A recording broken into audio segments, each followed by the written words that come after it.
निवडणूक आयोगाविरोधात इंडिया आघाडीचा एक महत्त्वाचा मोर्चा आज निघणार आहे। हा मोर्चा संसद भवनापासून निवडणूक आयोगाच्या कार्यालयापर्यंत काढला जाईल। काँग्रेस नेते राहुल गांधी यांनी निवडणूक आयोगावर मत चोरी आणि मतदार यादीतील गैरप्रकारांचे गंभीर आरोप केले आणि या पार्श्वभूमीवरच हा निर्णय घेण्यात आलाय। अधिक माहिती घेऊयात, रामराजे शिंदे आमचे प्रतिनिधी आपल्या सोबत आहेत। रामराजे, आज जोरदार मोर्चा निघणार आहे। या मोर्चाच्या माध्यमातून अर्थातच निवडणूक आयोगावरती ओढलेले ताशेरे ते आणखीनच अधोरेखित केले जातील, काय अधिक माहिती?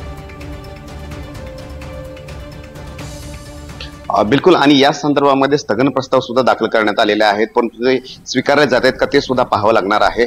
परंतु आज हा मोर्चा निघणार आहे। साधारणतः सर्वात अगोदर मकरध्वजावर या संदर्भात संपूर्ण विरोधी पक्ष आंदोलन करतील, त्यानंतर आतमध्ये सुद्धा संसदेमध्ये सुद्धा आंदोलन करतील आणि त्यानंतर हा मोर्चा निघणार आहे।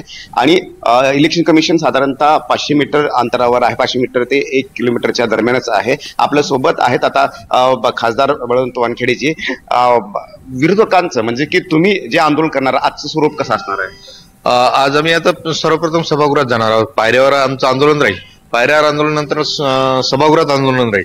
सभागृहात आंदोलन झाल्यानंतर आम्ही शांततेनं निवडणूक आयोगाच्या कार्यालयावर जाणार आहोत। बर, पण बॅरिकेड्स लावलेले आहेत, सुरक्षा व्यवस्था मोठी करण्यात आलेली आहे आणि इलेक्शन कमिशन म्हणतं की डेलिगेशन घेऊन या आणि डेलिगेशन पण कमी संख्येत घेऊन या। नाही, कुठंतरी त्यांच्या मनात भीती निर्माण झालेली आहे, कारण हा जो महाविकास आघाडीच्या माध्यमातून मोर्चा आहे आणि महाविकास आघाडीच्या सर्व घटक पक्ष या मोर्चात सहभागी होणार आहेत, त्यामुळे त्यांना कुठंतरी असुरक्षितेची भावना त्यांच्यात निर्माण झाली असेल।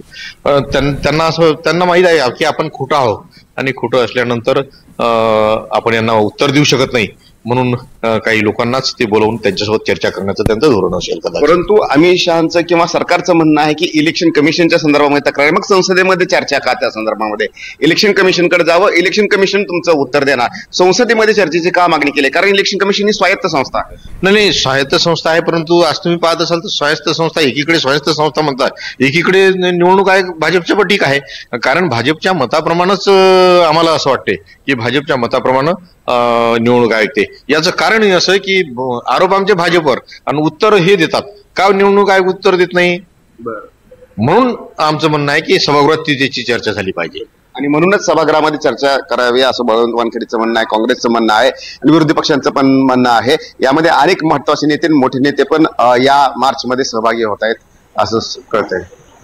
नक्कीच, तुर्तास धन्यवाद या संपूर्ण माहितीसाठी रामराजे।